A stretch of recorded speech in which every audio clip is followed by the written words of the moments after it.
जब मैं मंत्री बना तो ये 4.5 लाख करोड़ की इंडस्ट्री थी और आज ये 12.5 लाख करोड़ की हुई है। और इस अभूतपूर्व सफलता के लिए जो सबसे ज्यादा जिसका श्रेय जिनको जाता है वो सब मेरे सामने बैठे हुए प्रधानमंत्री जी की ये विजन है कि हम हिंदुस्तान को आत्मनिर्भर भारत बनाएं, हम $5 ट्रिलियन की इकोनॉमी बनाएं और वर्ल्ड में हम फास्टेस्ट ग्रोइंग इकोनॉमी है। अब हम 5वें नंबर पर हैं और प्रधानमंत्री जी ने उद्देश्य रखा है कि हम 3रे नंबर पर आए। और इस उद्देश्य को पूरा करने के लिए मुझे ऐसा लगता है कि सबसे महत्वपूर्ण रोल अगर किसी का है तो आपके इस इंडस्ट्री का है। और ये इंडस्ट्री हमारे भारत के ग्रोथ की एक प्रकार से 10 दिन से एक पत्र तैयार करके रखा हूं। आज शाम को 5:30 बजे वित्त मंत्री मेरे घर पर एक मीटिंग के लिए आने वाली है और मैं उनको रिक्वेस्ट करने वाला हूं कि आने वाले समय में डीजल से जो भी इंजन चलाते हैं उसके ऊपर एडिशनल 10% जीएसटी लगाओ ताकि जल्दी इसका ट्रांसफॉर्मेशन होगा, नहीं तो लोग जल्दी सुनने के मूड में। अब इलेक्ट्रिक हाईवे बना रहे हैं, एनएचआई मेरे पास है, मैं अभी पावर मिनिस्टर से बात कर रहा हूं कि मुझे सस्ते में पावर दे दे। और मैं इलेक्ट्रिक केबल डालने वाला हूं जयपुर से दिल्ली हम ई हाईवे बना रहे हैं। फिर नागपुर में हमारे बना रहे पायलट प्रोजेक्ट। और ये जो लिथियम आयन की बस है जो 1 करोड़ 10 लाख 15 लाख में है, तो ये एकदम कॉस्ट कम हो जाएगी, 50 लाख में आएगी। और 2-2, 3-3 बसें जोड़कर टिकट रेट कम करके हम एक बहुत ही कंफर्ट का अच्छा ट्रांसपोर्ट तैयार कर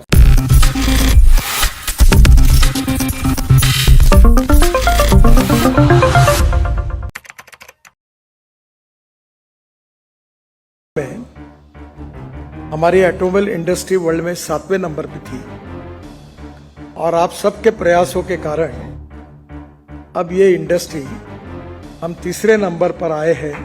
इस बात की मुझे बहुत खुशी है। जब मैं मंत्री बना तो ये 4.5 लाख करोड़ की इंडस्ट्री थी और आज ये 12.5 लाख करोड़ की हुई है। और इस अभूतपूर्व सफलता के लिए जो सबसे ज्यादा जिसका श्रेय जिनको जाता है वो सब मेरे सामने बैठे हुए आप सब महानुभावों को जाता है। मैं आपको बहुत बहुत शुभकामनाएं और शुभेच्छाएं देता हूं। हमारे प्रधानमंत्री जी की ये विजन है कि हम हिंदुस्तान को आत्मनिर्भर भारत बनाएं, हम $5 ट्रिलियन की इकोनॉमी बनाएं और वर्ल्ड में हम फास्टेस्ट ग्रोइंग इकोनॉमी है। अब हम 5वें नंबर पर हैं और प्रधानमंत्री जी ने उद्देश्य रखा है कि हम 3रे नंबर पर आए। और इस उद्देश्य को पूरा करने के लिए मुझे ऐसा लगता है कि सबसे महत्वपूर्ण रोल अगर किसी का है तो आपके इस इंडस्ट्री का है। और ये इंडस्ट्री हमारे भारत के ग्रोथ की एक प्रकार से ग्रोथ इंजन है और इसलिए इसका महत्व भी बहुत बड़ा है। एक बात और महत्वपूर्ण है कि हमारे देश में बेरोजगारी की समस्या हमारे सामने एक चैलेंज के रूप में है और अभी तक इस इंडस्ट्री ने 4.5 करोड़ युवाओं को जॉब दिया है। और जब हम ये कोशिश कर रहे हैं कि हम वर्ल्ड की नंबर 1 ऑटोमोबाइल मैन्युफैक्चरिंग हब बनेंगे तो हमारे देश में जब हम प्रथम क्रमांक पर जाएंगे तो करीब 10 करोड़ युवाओं को डायरेक्ट और इनडायरेक्ट जॉब देने वाली इंडस्ट्री होगी। इसलिए इसका सबसे बड़ा महत्व है। दूसरी भी बात महत्वपूर्ण है कि भारत सरकार को और राज्य सरकार को सबसे ज्यादा टैक्स रेवेन्यू जीएसटी के रूप में देने वाली इंडस्ट्री है। सभी तो बातें अच्छी हैं पर मेरे मन में एक विचार बार बार आता है कि आपको पता है कि अभी G20 में हमने ग्लोबल अलायंस में बायोफ्यूल ग्लोबल अलायंस का जो हमने करार उसकी स्वाक्षरी की है वो अपने आप में एक हिस्टोरिकल है। और पोल्यूशन ये बहुत गंभीर समस्या है, और पोल्यूशन के कारण हमारे स्वास्थ्य के ऊपर भी बहुत विपरीत परिणाम हो रहा है। तो मैंने आज यहाँ आया हूँ इसलिए नहीं, पर मैं पिछले 8-10 दिन से एक पत्र तैयार करके रखा हूँ। आज शाम को 5:30 बजे वित्त मंत्री मेरे घर पर एक मीटिंग के लिए आने वाली है, और मैं उनको रिक्वेस्ट करने वाला हूँ कि आने वाले समय में डीजल से जो भी इंजन चलाते हैं उसके ऊपर एडिशनल 10% GST लगाओ, ताकि जल्दी इसका ट्रांसफॉर्मेशन होगा, नहीं तो लोग जल्दी सुनने के मूड में नहीं है। तो मुझे मेरी बात को और मेरी समझ को आप बदल सकते हैं। तो जल्दी इसमें आपका डाइवर्सिफिकेशन हो, ये मेरा आपसे नम्रतापूर्वक अनुरोध है। नहीं तो हम लोग रोड अच्छे बना रहे हैं, रोड बनाने के कारण ऑटोमोबाइल इंडस्ट्री की ग्रोथ हो रही है। ऑटोमोबाइल इंडस्ट्री की ग्रोथ हो रही है तो ऑटोमोबाइल कंपोनेंट वाले बहुत खुश हैं। पांचों उंगली घी में है। हम लोग ग्रीन हाईवे बना रहे हैं, और लगातार ऑटोमोबाइल मैन्युफैक्चरिंग 10 के बजाय 15%, 18% बढ़ रहा है, और फॉसिल फ्यूल का इंपोर्ट भी बढ़ रहा है, और ऐसे ही बढ़ता रहेगा। तो आप तो खुश होंगे ही, पर पोल्यूशन से हिंदुस्तान की जनता बहुत दुखी होगी। और इसलिए जल्दी डीजल पेट्रोल को छोड़कर नए मार्ग पर पोल्यूशन मुक्ति की तरफ आप सहयोग करिए, ये मेरा आपसे अनुरोध है। नहीं तो जनरेटर सेट से लेकर डीजल कंजम्पशन करने वाली हर इंजन पर 10% ये पोल्यूशन टैक्स एडिशनल GST बढ़ाने के बारे में जरूर मैं फाइनेंस मिनिस्टर को इस बात के लिए अनुरोध करूंगा। तो मुझे लगता है कि आप ये अनुरोध करने का समय मेरे ऊपर नहीं लाएंगे।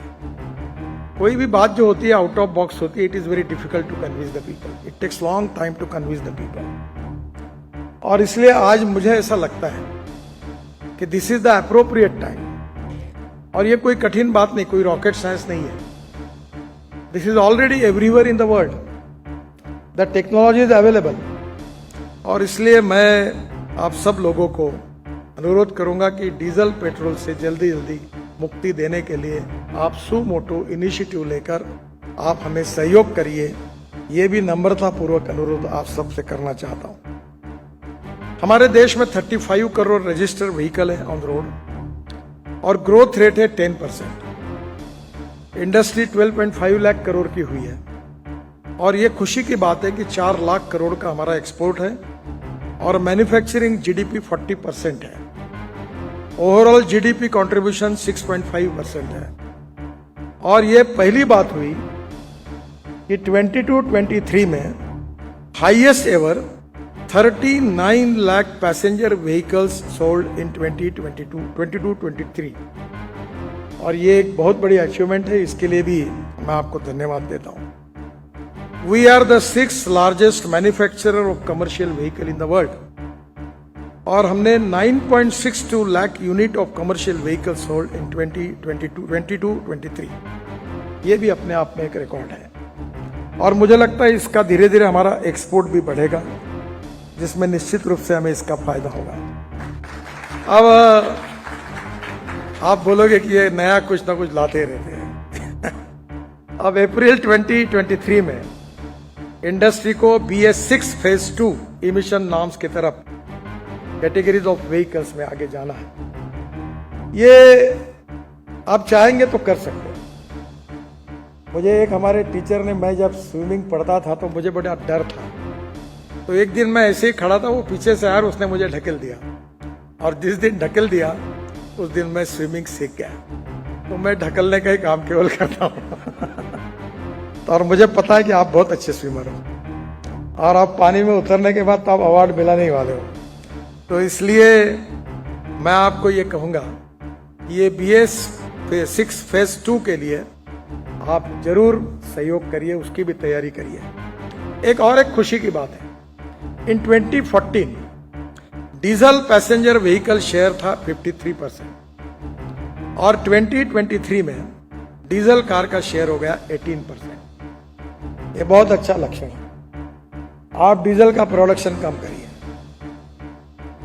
और इसलिए मैं, नहीं तो कम नहीं होगा तो टैक्स बढ़ाना पड़ेगा। तो मैं आपसे अनुरोध करूंगा कि ये एक अच्छा साइन है। डीजल बहुत ही हजार्डस फ्यूल है, हम बहुत बड़े प्रमाण पे इंपोर्ट भी करते हैं। मैं वो जनरेटर सेट वालों के पीछे लगा हूं, अभी तक हो नहीं पाया। मेरे घर पर है इथेनॉल का जनरेटर।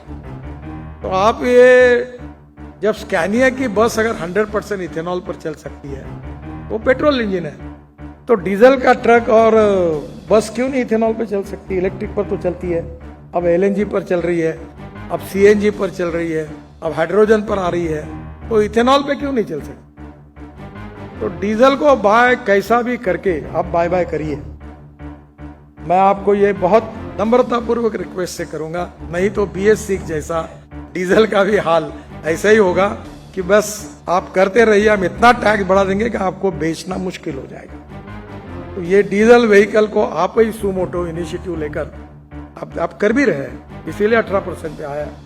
तो धीरे धीरे ये हमारे लिए बहुत अच्छा प्रोग्राम होगा। E20 अब शुरू होगा, ये अब इलेक्ट्रिक हाईवे बना रहे हैं। NHAI मेरे पास है, मैं अभी पावर मिनिस्टर से बात कर रहा हूँ कि मुझे सस्ते में पावर दे दे, और मैं इलेक्ट्रिक केबल डालने वाला हूँ जयपुर से दिल्ली, हम हाईवे बना रहे हैं। फिर नागपुर में हमारे यहाँ बना रहे पायलट प्रोजेक्ट। और ये जो लिथियम आयन की बस है जो 1 करोड़ 10 लाख 15 लाख में है, तो ये एकदम कॉस्ट कम हो जाएगी, 50 लाख में आएगी। और 2-2 3-3 बसें जोड़कर टिकट रेट कम करके हम एक बहुत ही कंफर्ट का अच्छा ट्रांसपोर्ट तैयार कर सकते हैं, पब्लिक ट्रांसपोर्ट। इस देश में पब्लिक ट्रांसपोर्ट की जरूरत है। हमारे देश में 1.5 लाख बसेस है स्टेट ट्रांसपोर्ट के पास, मैं उसी का मंत्री, मेरे पास ही डिपार्टमेंट। और वो बसेस की हालत ऐसी है कि बहुत से स्टेट में हॉर्न छोड़कर बस में सब बचता है। हालत बहुत खराब है, आर्थिक हालत भी खराब है और बसेस की भी हालत खराब है। और ये अब ये फायदे में है। हमने जब टेंडर निकाला था तो नॉन AC बस 39 रुपीज पर किलोमीटर, AC बस 41 रुपीज पर किलोमीटर, और बेस्ट जो डीजल बस चलाती है वो 115 रुपए पर किलोमीटर। तो इलेक्ट्रिक बस में आप खुद की फाइनेंस कंपनी लाकर लंदन ट्रांसपोर्ट के लेवल पर अगर ये मॉडल डाल दिया तो पब्लिक ट्रांसपोर्ट में कम से कम 5 लाख अच्छी बसेस चल सकती है। अभी इलेक्ट्रिक ये स्लीपर कोच आए, लग्जरी बसेस आई, सब पॉपुलर हो रही। मैं मुंबई में था तो पहले वॉल्वो बस आई, तो ST वालों ने स्टेट ट्रांसपोर्ट विरोध किया, वो दादर से पूना चलती थी। अब लोग बोलते हमको बस में जाना है, लाइन लगा के लेते, टिकट ज्यादा देते। पहले ST ने निर्णय किया था कि मुंबई पुणे एक्सप्रेस हाईवे पे टोल है तो हम नहीं जाएंगे, हम पुराने रोड से जाएंगे। तो लोगों ने बस को रोका और लोगों ने पैसे इकट्ठा किए, बोले टोल हम देंगे पर हाईवे से चलो। लोगों को अच्छी सर्विस चाहिए और मैं लोगों को अक्सर बताता हूँ, if you want good services you have to pay for it, फोकट में नहीं होगा। तो लोग भी तैयार है पेमेंट करने के लिए। और इसलिए मेरा आपसे अनुरोध है कि अब जो हाईवे है ये भी प्राइवेट पब्लिक प्राइवेट में करने का मेरा विचार है। अभी मैंने मथुरा में एक solid waste liquid waste management में एक प्रोजेक्ट हाइब्रिड एन्युटी में सक्सेसफुल किया। 40% सरकार ने दिया, 60% इन्वेस्टर ने लाया, त्रिवेणी इंजीनियरिंग करके कंपनी थी, और 90 MLT स्लज को पानी शुद्ध किया और वो इंडियन ऑयल को बेच दिया, 20 करोड़ साल के देते हैं। जब सॉलिड वेस्ट मैनेजमेंट और लिक्विड वेस्ट मैनेजमेंट में PP मोड अगर सक्सेसफुल है तो इलेक्ट्रिक हाईवे में क्यों नहीं हो सकता? राइट ऑफ वे मुझे ही देना है।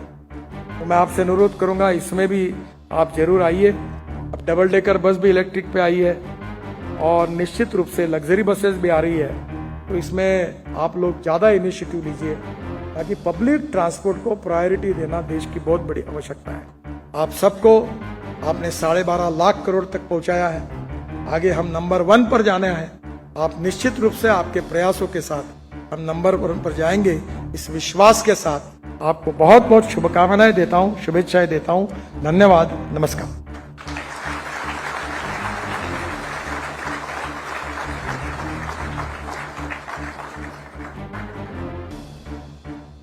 आदरणीय मंत्रीवर्ग को धन्यवाद देते हुए मैं आपको आश्वासन देती हूं माननीय मंत्रीवर्ग कि संपूर्ण इंडस्ट्री इसी तरह से देश के सतत विकास में सदैव कार्यरत रहेगी। Ladies and gentlemen, may I now request Vice President Siam and Managing Director Tata Motor Passenger Vehicles Limited, and Tata Passenger Electric Mobility Limited, Mr. Shailesh Chandra, to kindly deliver the concluding remarks at the inaugural session.